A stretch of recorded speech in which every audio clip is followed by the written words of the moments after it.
পক্ষান্তরে কয়েকটি থানা কমিটিতে বেশ কিছু ছাত্রলীগের সক্রিয় কর্মী নাম দেখতে পাই, যারা আমাদের বৈষম্য বিরোধী ছাত্র আন্দোলনের সময় আমাদের উপর নির্মম হামলা চালিয়েছে। কমিটি ঘোষণার পরের দিন সন্ধ্যায় আমরা বেশ কয়েকজন শিক্ষার্থী বৈষম্য বিরোধী ছাত্র আন্দোলনের কেন্দ্রীয় অফিস রূপায়ণ টাওয়ারে যাই। এখানে যাওয়ার পর আমরা দুটি গ্রুপের মধ্যে তর্ক বিতর্ক পূর্বে থেকে দেখে আসছি, মানে চলমান ছিল।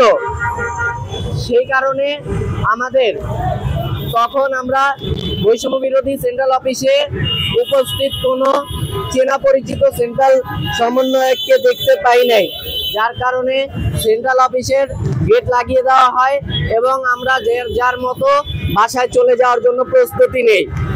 হঠাৎ করে আমরা যখন নিচে আসি, আমরা রূপায়ণ টাওয়ারের নিচে আসার সাথে সাথে মিরপুরের একদল চিহ্নিত ছাত্রলীগের সন্ত্রাসী আমাদের ওপর ন্যাক্কারজনক হামলা চালায় এবং বারবার বলতে থাকে, তোরা কেন আসছিস আজকে অফিসে, তোরা কেন আসছিস আজকে অফিসে, আজকে তোদের মেরে ফেলবো, তোদের হাত পা ভাঙা দিব, এইসব বলতে থাকে। তখন একজন সন্ত্রাসী বলতে থাকে, সমস্যা নাই, সেন্ট্রাল থেকে অনুমতি আছে, এদের যত পারো মার। আমরা চারজন সেখানে গুরুতর আহত হই, পিজি হাসপাতালে ভর্তি হই। আমরা আপনাদের অনুরোধ, রূপায়ণ টাওয়ারে এবং তার আশেপাশের ভবনে সিসি ফুটেজ গুলো একটু চেক করে দেখবেন, পরোক্ষ এবং প্রত্যক্ষভাবে কারা দোষী। প্রিয় সাংবাদিক ভাইরা, আমার প্রশ্ন হচ্ছে, কে এই সেন্ট্রাল যার হুকুমে অফিসে আসার অপরাধে আমাদের উপরে জঘন্য হামলা চালানো হলো? আমরা জানতে চাই। তারপরে এই দেশ নতুন করে আমরা রক্ত দিয়েছি, গুলি খেয়েছি, তারপর এই দেশ নতুন করে স্বাধীন হয়েছে, তারপর কেন এই হামলা? জানতে চাই। অফিসে এসে কথা বলা, প্রশ্ন করাটাও কি অপরাধ? আমরা জানতে চাই। আপনারা জেনে আরো অবাক হবেন যে আজকে প্রেস ব্রিফিং করতে চেয়েছি দেখে আমাকে ছাত্রদল, ছাত্রলীগ চাঁদাবাজ এবং ইত্যাদিতে এক দেওয়া হচ্ছে।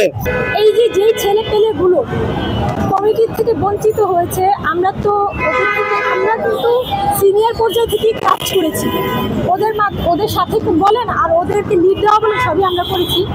আন্দোলন থেকে শুরু করে এই মিরপুরের সংস্কারের যত কাজ আছে, আপনারা জাস্ট আপনাদের কাছে রিকোয়েস্ট, আপনারা কোনো স্টুডেন্টদের কাছ থেকে না, এই ফুটপাথ বলেন, রিক্সাওয়ালা বলেন, মিরপুরের এখানে যারা আছে সবার কাছে জিজ্ঞেস করেন এই ছেলেগুলোর অবদান কী ছিল, এই ছেলে মেয়েগুলোর অবদান কী ছিল, আজকে ওদের কেন রাস্তাঘাটে মাইক খাইতে হচ্ছে?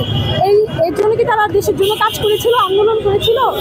এই জন্য কি তারা এই যে এত অস্ত্র উদ্ধার করেছিল, এই যে থানাগুলো পুড়িয়ে দেওয়া হয়েছিল, এইগুলো ক্লিন করেছে, এই যে অস্ত্রগুলো লুটপাট হয়েছে, সবগুলো তারা উত্তোলন করছে। এই যে এখন নতুন কমিটি, তাদেরকে কেউ চিনেও না, তারা আসছে মূলত 13 তারিখের পর থেকে। আমাদের তখন অলরেডি মিরপুর গুছানো শেষ, আমরা মিরপুরকে নতুন রূপে, এই মিরপুরে যত গ্রাফিতির কাজ আছে সব আমরা নিজেরা করেছি, আমাদের নিজের পকেটের টাকা দিয়ে করেছি, খেয়ে না খেয়ে নিজেরা করেছি। এবং যারা করেছে তাদের খাবার পানি থেকে খাবার হতে আমাদের নিজের শৌ ছিল। আবার ওই সময় তো সবার মানবিক থেকে সবাই আমাদেরকে খাবার দাবার অনেক কিছু আমাদেরকে সাহায্য করেছে, ওনারা ওনাদের মতো সাহায্য দিয়েছে, আমরা সবার কাছে এগুলো পৌঁছে দিয়েছি। তখন দেশের মানুষও আমাদের সাথে যথেষ্ট তাল মিলিয়ে কাজ করেছে। এমনও সময় গেছে না খেয়ে আমরা কাজ করতেছি, হঠাৎ করে গাড়ি থেকে এসে আমাদের 20 প্যাকেট খাবার দিয়ে গেল। এরকমভাবে আমরা নিরলসভাবে কাজ করে গেছি, মাথার ঘাম পায়ে ফেলে এই মিরপুরকে আমরা নতুন রূপে সাজিয়েছি। এই মিরপুরের অবস্থা এখন যেটা দেখছেন এরকম ছিল না, সব পুরে ছাই হয়ে গেছিল। এই মেট্রো বক্স, এই যে পুলিশ বক্স বলেন, 2 নম্বর থানা বলেন, শাহালি থানা বলেন, যত থানা আছে পুরে ছাড়খাড় হয়ে গেছিল। আমরা এই সব থানাগুলোকে সাজিয়েছি। এই পুরা বর্জ্য থেকে শুরু করে এই গ্রাফিতির কাজ থেকে শুরু করে সব আমরা নিজেরা করেছি। এখন এত কিছু করার পরে আমাদের কমিটি, আমরা আমরা নিঃস্বার্থভাবে করেছিলাম এগুলো, আমাদের এখানে কোনো স্বার্থ ছিল না। যদি বৈষম্য বিরোধী থেকে কোনো সুযোগ সুবিধা পায় এই স্টুডেন্টরা, তাহলে আমরা অবশ্যই নিব, না নিলে কেউ নিবে না, আর যদি নিতে হয় আমরা সবাই নিব। আমাদের কিছু দরকার না, আমাদের বিরুদ্ধে আজকে একটা মব ক্রিয়েট করা তৈরি পায়তারা চলতেছে।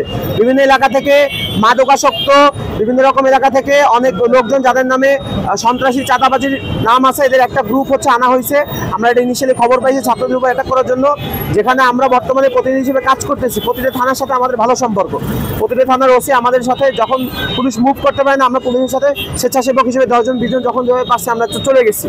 কিন্তু এখন ওরা যেটা চেষ্টা করতেছে এই কমিটি নিয়ে একটা, যদি পরস্পর যদি ঝামেলা হয়, আপনি যদি আমার একটা হিট করেন, অবশ্যই আমার আপনারে একটা পাল্টা জবাব দিতে হবে, সেটা মুখে হোক সেটা হাতে হোক। ওরা চাচ্ছে এটা করার মাধ্যমে বর্তমানে মিরপুরের 7 থানার যে কমিটি রয়েছে, 7 থানার কমিটি বিলুপ্ত ঘোষণা করতে, স্থগিত করতে, কিন্তু আমরা এটা হতে দিব না। মিরপুরের ছাত্রছাত্রী যতদিন পর্যন্ত একতাবদ্ধ আছে, দেখেন ভাই, রবিবার সবার স্কুল কলেজ ভার্সিটি আছে, সবার আসা পসিবল না। আমি আমার নিজের ভার্সিটি বাদ দিয়ে আমি হচ্ছে এখানে আসছি, এখন আমার নিজের ভার্সিটি বাদ দিয়ে আসছি, সবাই এখানে থাকতো। আপনারা যদি বলেন সকল ছাত্র প্রতিনিধি এখানে উপস্থিত হবে, মিরপুরের এই 7 থানা কমিটি 1300 শিক্ষার্থী এখানে আগামী 4 ঘন্টার মধ্যে এখানে উপস্থিত হবে, তখন তারা মব ক্রিয়েট কিভাবে করবে? আমরা তো ঝামেলা করতে চাই না, আমরা ঝামেলা করলে আমি দলবল নিয়ে আসতাম। এখানে প্রতিনিধি থানার পজিটেড যারা আছে মোটামুটি নেতাকর্মী এবং যারা সদস্য, তারা আসছে বিবৃতি দিতে। আমাদের প্রেস ব্রিফিং করা উচিত ছিল না, দরকার ছিল না, কিন্তু আমরা যখন দেখলাম আমাদের পাল্টাপাল্টা আমাদের মিথ্যা নিউজ রাখানো হয়েছে এবং এমন ধরনের নিউজে পাওয়া গেছে যে তারা বিভিন্ন সংবাদকর্মীদের আগাম রাতে বিকাশে টাকা পে করছে আমাদের সম্পর্কে, আমাদের পক্ষে সংবাদ করবেন। এমন সত্যতা যদি আমরা পাই, এখন পর্যন্ত প্রমাণ আমাদের হাতে আসেনি, সত্যতা যদি পাওয়া যায় আমরা অবশ্যই আপনাদের প্রতিটা নিউজ চ্যানেলকে আমরা অবশ্যই পাঠাবো। প্রতিটি নিউজ চ্যানেল হোয়াটসঅ্যাপের সাথে আমাদের থানার যে প্রতিনিধিরা আছে তারা অবশ্যই যোগাযোগ করবে। আমরা সবসময় চাই আইনের পক্ষে থাকতে এবং অবৈধ রকম যা আছে সবকিছু রুখে দিতে। আমরা মাদকাসক্তি চাই না, মিরপুরে সন্ত্রাস চাই না, মিরপুরে চাঁদাবাজি চাই না।